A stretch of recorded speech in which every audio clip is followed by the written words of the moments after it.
Magandang umaga mga lodi. Ito yung mga kambing ko. Nilipat ko sila dito. Yung isa nandun. Yun. Bali apat sila. Tapos merong yung isa ng anak. So bali anip sila. Merong dalawang anak.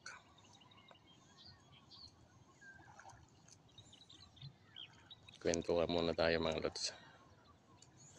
Alam nyo ba na maganda mag-alaga ng kambing? Kasi ang kambing kasi nanganganak yan dalawang beses sa loob ng isang taon, o di kaya sabihin na lang natin sa loob ng 13 months manganganak sila ng dalawang beses. Ang kambing kasi kapag ka nagbubuntis yan 4 months tapos manganganak na. So ibig sabihin kung meron tayong 4 na inahin, tapos swerteng manganganak siya ng dalawa kada isang kambing, sa loob ng 4 na buwan magkakaroon tayo ng ilan mga lods? 8 kambing. Tapos kapag kayong kambing natin medyo maganda-gandang breed, tulad ng mga ganyan, no? Yan, mga pwede nang mabili ng 4,000 to 5,000.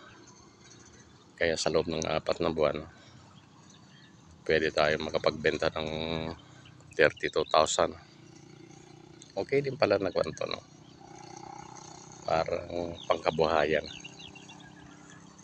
Ngayon tinatanong yung mga lods, ba't hindi ako nagpaparami ng kambing?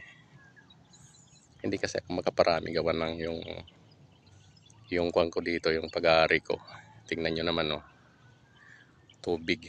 Ganda sana kung ang mga to lupa, tinutubuan ng damo. Di ito kaya nang i-accommodate ng kwan ng 50 to 70 na kambing. Tapos meron ako dun sa kabila na ganito rin kaluwag.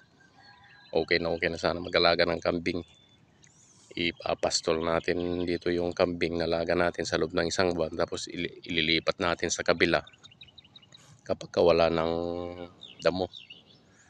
Kaso kita nyo na mga lods, sa pilapil lang kumukuha ng kwantong mga kambing ko. Kaya yun ang dahilan kaya hindi ako nakapagpaparami.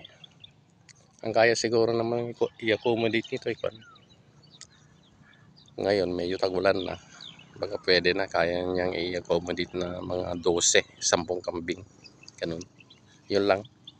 Kasi noon nahirapan ako nung marami akong kambing medyo hirap ako sa mga pagkuhan ng pagkain nila.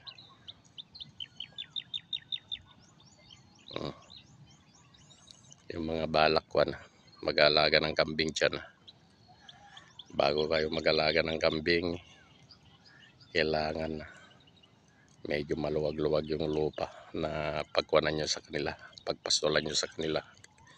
Kailangan meron kayong roller na kahit 1 hektarya lang. Yung 1 hektarya, hatiin nyo yun, pwede na kayo mag-alaga ng 70 na kambing. O wala nang problema sana. Ang kambing kasi mga lods hindi magastos. Hindi tulad ng mga hipon, mga bangus, mga baboy, grabe sa gastos. Ito, ang gastos mo lang dito yung kapag mag-uumpisa ka, bibili ka ng kambing, yun lang. Wala na, kasi natural yung mga kinakain ng mga yan. Hindi sila kumakain ng feeds. Hindi rin nagbabitamin, hindi rin nag-antibiotic. Tubig sa kadamo lang. Oops. Hanggang sa muli mga lods. Thanks for watching.